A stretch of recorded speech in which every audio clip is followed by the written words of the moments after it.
మొన్నటిదాకా సీఎంని మారుస్తున్నారు. అధిష్టానం రేవంత్ రెడ్డిపై అసంతృప్తితో ఉంది. ఆయన్ను దించడానికే కాంగ్రెస్ అధిష్టానం మీనాక్షి నటరాజన్ను కొత్త ఇన్ఛార్జిగా పంపించారు అంటూ తెగ వార్తలు వినిపించాయి. కట్ చేస్తే ఇప్పుడు రేవంత్ రెడ్డి రాజకీయాల్లో తనకు తిరుగు లేకుండా చేసుకుంటున్నారు అనే వాదన వినిపిస్తోంది. కాంగ్రెస్ నుండి కనుచూపు మేరలో మరో నేత ఆయనకు పోటీకొచ్చే అవకాశం కనిపించడం లేదు. కొంతమంది సీనియర్ నాయకులు రేవంత్కి యాంటీ అయినప్పటికీ ఇక ఆయనతో పోటీ పడలేమని నిర్ణయించుకున్నట్టు తెలుస్తోంది. కాంగ్రెస్లో సీఎంలను మార్చే సంస్కృతి ఎప్పట్నుంచో ఉంది.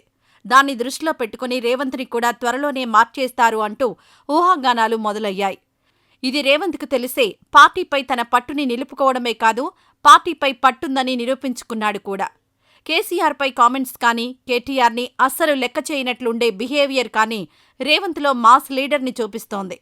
బలమైన కేసీఆర్ని ఎదుర్కొనే శక్తి కాంగ్రెస్ నుండి ఒక్క రేవంత్ రెడ్డికే ఉంది అనే టాక్ ఆయన సొంతం చేసుకున్నారు. అలానే తనకు సరిసమానంగా పోటీ పడే నేత ఎవరూ కనిపించకుండా చేసుకున్నారు. సీనియర్ నేతలు మల్లు భట్టి విక్రమార్క, ఉత్తమ్ కుమార్ రెడ్డి, కోమటిరెడ్డి వెంకట్రెడ్డి వంటి వారు ఉన్నా వారికి అధినాయకత్వం వద్ద ముఖ్యమంత్రి పదవిని చేపట్టేంత స్థాయి లేదు. ఉత్తమ్ కుమార్ రెడ్డి 2 సార్లు పీసీసీ చీఫ్గా పనిచేసినా పార్టీని అధికారంలోకి తేలేకపోయారు. అది ఆయనకు మైనస్. ఆయనకు అధినాయకత్వం వద్ద మంచి మార్కులున్నప్పటికీ ఆయన నాయకత్వంపైనే అనేక అనుమానాలున్నాయి. అందుకే ఉత్తమ్ ముఖ్యమంత్రి పదవి రేసులో లేరు అని చెప్పుకుంటున్నారు.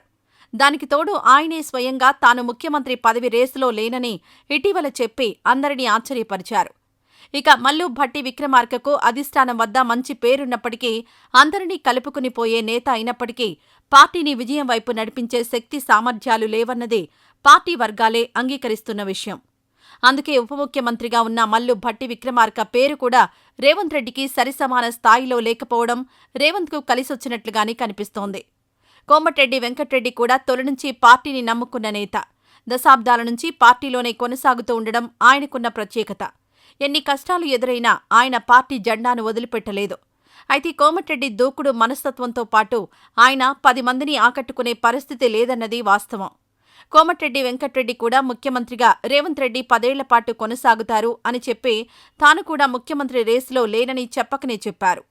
అందుకే బయట ప్రచారం జరుగుతున్నట్లు రేవంత్ రెడ్డి పదవికి ముప్పు ఇప్పట్లో వచ్చే అవకాశం లేదు. రేవంత్ రెడ్డి తెలంగాణలో బలమైన సామాజిక వర్గానికి చెందిన నేత. పైగా ఆర్థికంగానూ బాగా స్ట్రాంగ్ కాబట్టి ఇప్పుడు కాంగ్రెస్లో ఆయనతో పోటీ పడే నాయకుడే లేకుండా పోయారు.